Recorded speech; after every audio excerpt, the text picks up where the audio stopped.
ವೀಕ್ಷಕರೆಲ್ಲರಿಗೂ ಸಾಪ್ತಾಹಿಕ ಭವಿಷ್ಯವಾಣಿ ವಿಶೇಷ ಕಾರ್ಯಕ್ರಮಕ್ಕೆ ಸ್ವಾಗತ. ಸ್ನೇಹಿತರೆ, ಮೇ ತಿಂಗಳ ಈ ವಾರದ ಆರಂಭದಲ್ಲಿ ಮಂಗಳ ಗ್ರಹವು ಮೇಷರಾಶಿಯಲ್ಲಿ ತನ್ನ ಸಂಚಾರವನ್ನು ಮಾಡಲಿದೆ.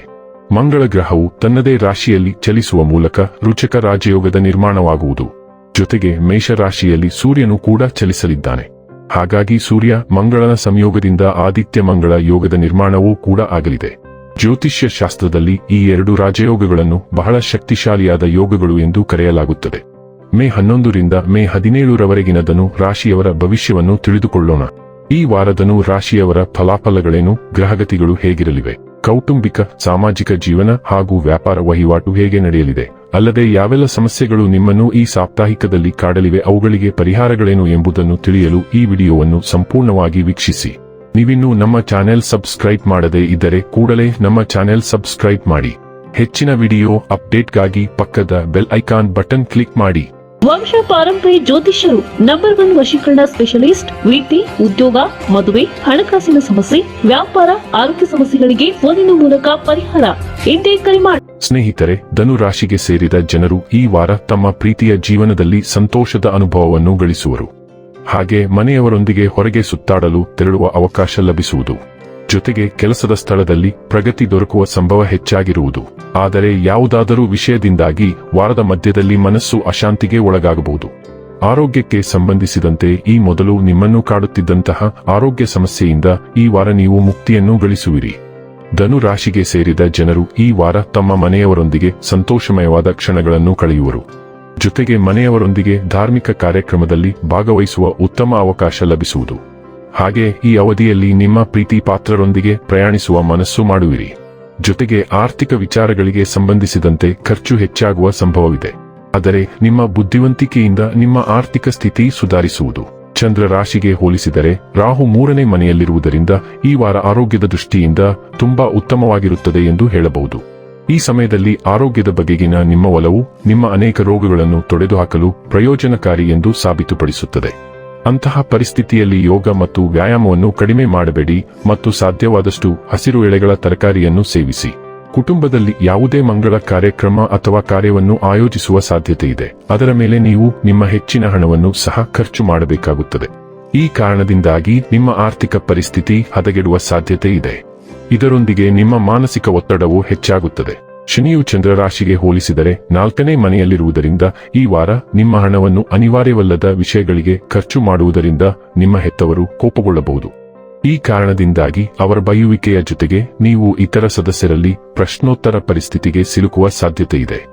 ಈ ವಾರದಲ್ಲಿ ಸಾಧಿಸಿದ ಲಾಭಗಳನ್ನು ಬಲಪಡಿಸಲು ಮತ್ತು ಹೊಸದನ್ನು ಪ್ರಾರಂಭಿಸಿ ಮುಂಬರುವ ಸಮಯಕ್ಕೆ ಬಲವಾದ ಅಡಿಪಾಯ ಮತ್ತು ಕಾರ್ಯತಂತ್ರವನ್ನು ರಚಿಸುವ ಮೂಲಕ ನೀವು ಸರಿಯಾದ ನಿರ್ಧಾರಗಳನ್ನು ತೆಗೆದುಕೊಳ್ಳುತ್ತೀರಿ. ಇದಕ್ಕಾಗಿ ನಿಮ್ಮ ಹಿರಿಯ ಅಧಿಕಾರಿಗಳು ಮತ್ತು ತಜ್ಞರ ಸಹಾಯ ಪಡೆಯಬಹುದು. ಈ ಸಮಯದಲ್ಲಿ ವಿದ್ಯಾರ್ಥಿಗಳಿಗೆ ಸಾಕಷ್ಟು ಯಶಸ್ಸು ಸಿಗುತ್ತದೆ.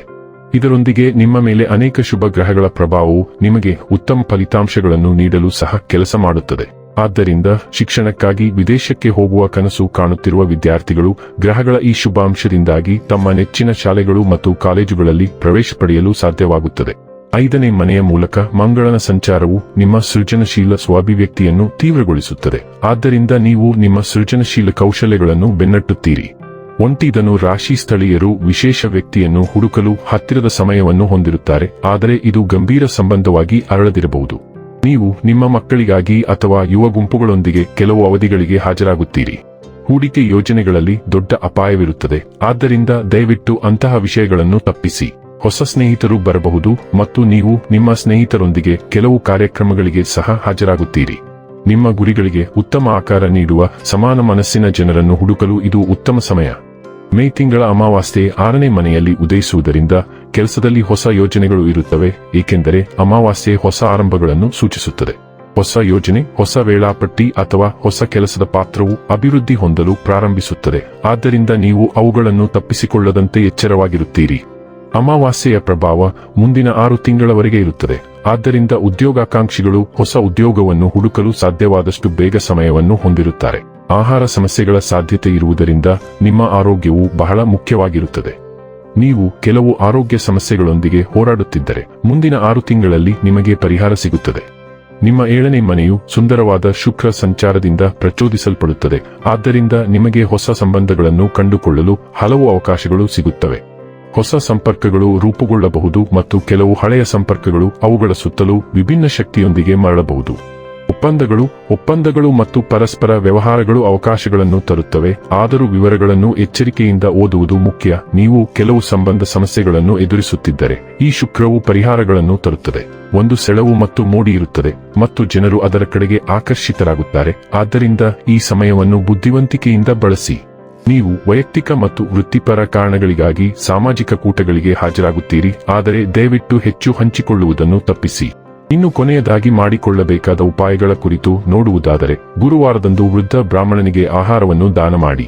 ವೀಕ್ಷಕರೇ, ಇದಾಗಿತ್ತು ಧನು ರಾಶಿಯ ಜಾತಕದವರ ಮೇ 11 ರಿಂದ ಮೇ 17 ರವರೆಗಿನ ಫಲದ ಮಾಹಿತಿ ಇಷ್ಟವಾದರೆ ವಿಡಿಯೋವನ್ನು ಲೈಕ್ ಮತ್ತು ಶೇರ್ ಮಾಡಿ.